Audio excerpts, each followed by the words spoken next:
Wala mga tropa at mga kapadyak. Ngayon samahan nyo ako na mag-unboxing ng action camera. Guess what? Budget friendly sa halagang 4,900 pesos sa online shopping na Lazada.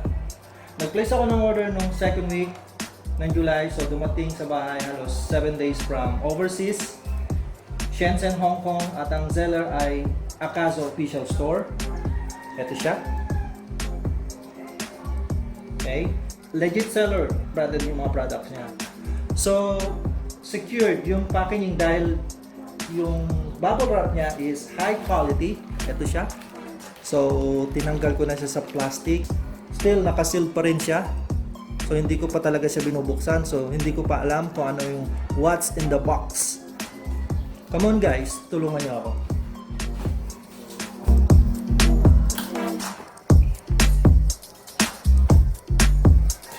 Buksan natin, tanggalin natin yung quality ng plastic niya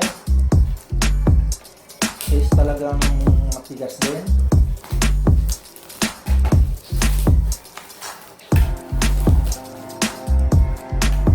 So may handle siya sa ibabaw. At kung nakikita niyo, ito yung camera mismo, action camera. So I think buksan natin siya sa ilalim.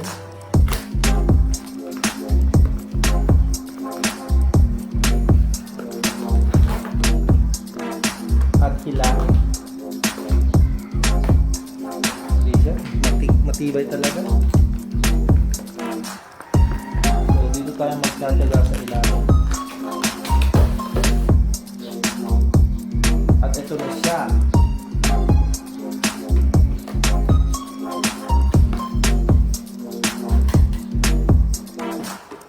Charan! Ito siya guys. Kaso, baba muna natin. Ito yung gadget. And then so parang meron siya ditong base na solid plastic. So hindi talaga siya matatanggal. Tingnan natin what's in the box. Ay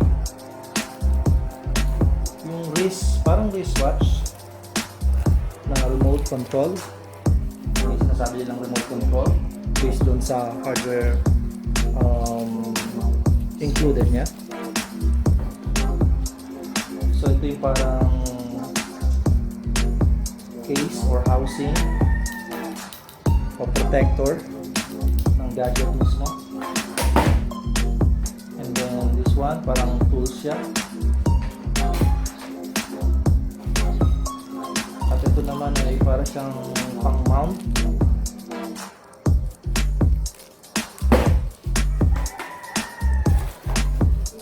At ito ay ganun din, parang pang tripod.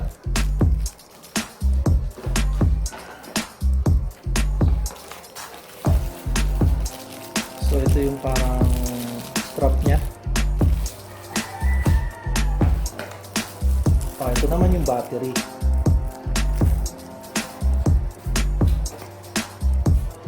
Ganun din, may additional na parang pang mount. Talaga siya. Another one, additional na mount.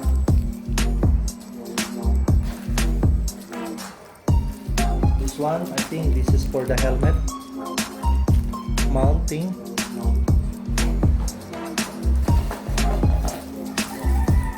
So this one is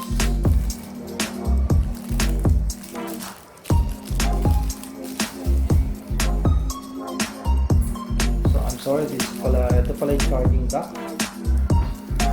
Kala ko battery. Charging dock pala siya.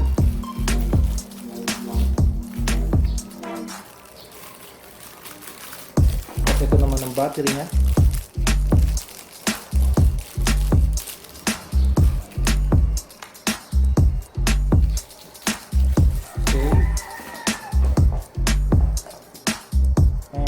protector.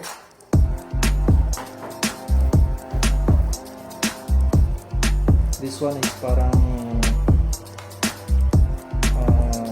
strap and then sticker pang mounting. This one is for mounting din. I believe sa ano to.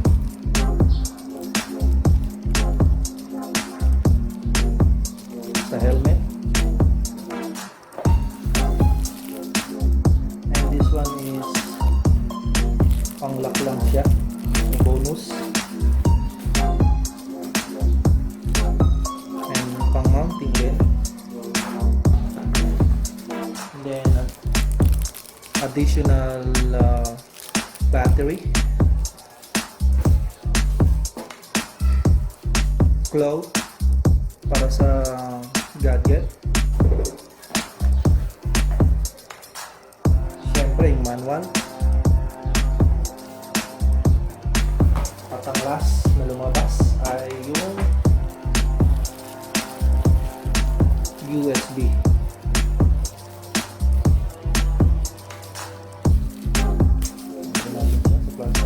USB na. Ito na siya, guys.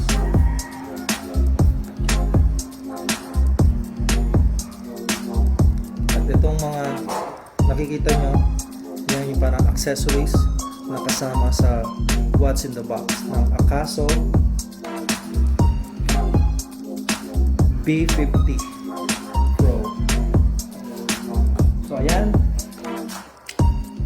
natapos na rin ang unboxing and let's try na i-test ang action camera.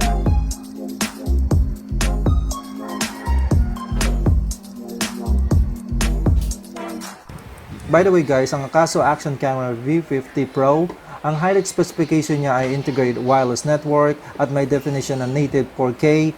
Ang video niya ay 4K 30 frame per second, 2.7K 30 frame per second at 1080p 60 frame per second.